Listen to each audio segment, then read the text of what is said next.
And this is where the story begins. For a few people began to gather around the young sage, seeking his guidance. Perhaps it was simply the fulfillment of bodily karma, or the motiveless compassion that reacted to the desire for guidance on the part of those sincere seekers. But something seemed to draw him back to a fuller bodily life. Slowly, seekers would approach him to have a doubt cleared, or to simply sit in his peaceful presence. Shiva Prakasham Pillai was one of the early visitors who became captivated by the young sage. The teachings on self-inquiry as given to Shiva Prakasham Pillai became the key message of the Maharshi.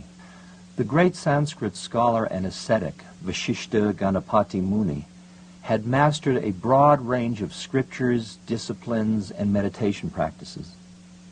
Feeling frustrated that he had not progressed further in experience, Ganapati remembered the young sage living on the hill and approached him with great emotion, desiring to know the true meaning of tapas, or spiritual practice. The young sage gazed at him silently for a while, and then replied, "If one watches whence the notion I arises, the mind is absorbed into that. That is tapas. When a mantra is repeated, if one watches the source from which the mantra sound is produced, the mind is absorbed in that. That is tapas." This response on the part of the young ascetic filled Ganapati Muni with joy, and he declared that Venkataraman should now be known as Bhagavan Sri Ramana Maharshi.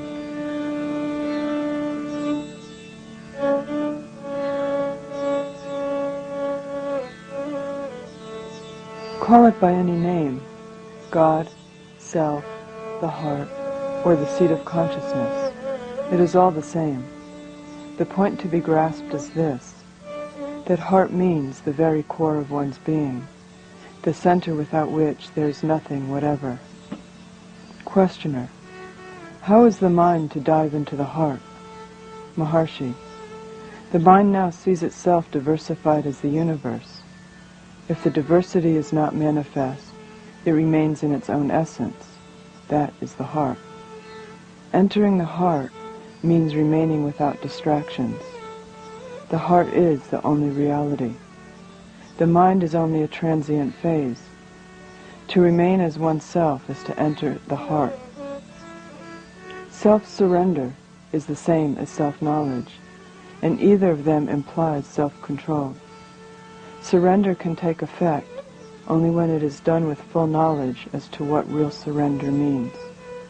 Such knowledge comes after inquiry and reflection and ends invariably in self-surrender. Surrender is to give oneself up to the original cause of one's being. Do not delude yourself by imagining such a source to be some God outside of you. One source is within oneself. Give yourself up to it. That means you should seek the source and merge in it.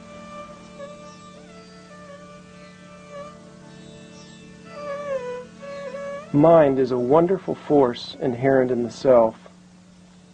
That which rises in this body as I is the mind. If the mind, which is the instrument of knowledge and is the basis of all activity, subsides, the perception of the world as an objective reality ceases. Investigate what the mind is, and it will disappear. There is no such thing as mind apart from thought. There is no use removing doubts. If we clear one doubt, another arises, and there will be no end of doubts. All doubts will cease only when the doubter and his source have been found. Seek for the source of the doubter, and you will find that he is really non-existent. Doubter ceasing, doubts will cease.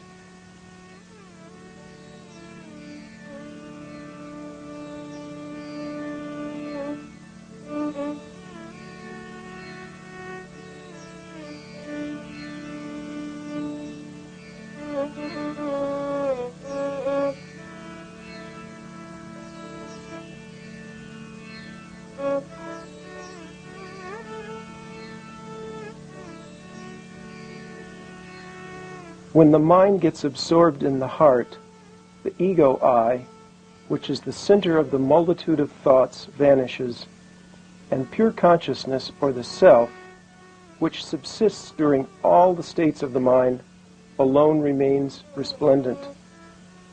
It is this state, where there is not the slightest trace of the I thought, that is the true being of oneself.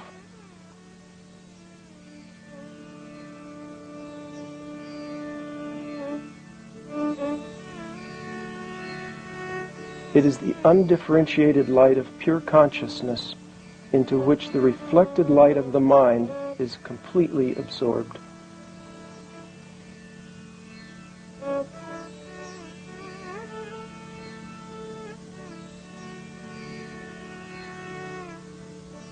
There are neither good nor bad qualities in the self. The self is free from all quality.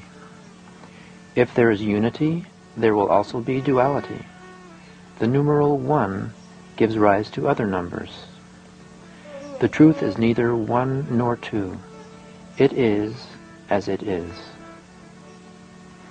A visitor asked, when an endeavor is made to lead the right life and to concentrate thought on the self, there is often a downfall and break. What is to be done? Ramana replied, it will come all right in the end. There is the steady impulse of your determination that sets you on your feet again after every downfall and breakdown. Gradually the obstacles are all overcome and your current becomes stronger. Everything comes right in the end. Steady determination is what is required. It is no doubt said in some books that one should go on cultivating one good quality after another, and thus prepare for liberation. But for those who follow the path of self-inquiry, their effort is itself quite enough for acquiring all good qualities. They need not do anything else. Questioner, how is one to realize the self? Maharshi, by overcoming mental habits. Questioner, how to overcome the mental habits? Maharshi, by realizing the self. Questioner, that is a vicious circle. Maharshi, it is the ego which raises such difficulties, creating obstacles, and then suffers from the perplexity of apparent paradoxes. Find out who makes the inquiries, and the self will be found. I think there are some people who say you have to be prepared for the Ramana's teaching. And if you're not ready, you've got to do all sorts of other things to prepare yourself. But my understanding is that Ramana Maharshi never said to any of his inquirers, you're not ready to see who you are. Go away and get yourself sorted out as a human being. Go in for psychotherapy and so forth. He never, to my knowledge, and I've read everything available in English about him and by him, he never said, you aren't ready. I think everyone is ready, but we pretend we aren't ready. And if you say, well, I've got to do all sorts of things before I am in a position to see who I am, I say that's never ending. And if I had delayed till Douglas was sorted out, when I delayed having a look to see who I am, until I was thoroughly prepared, I would still at 87 be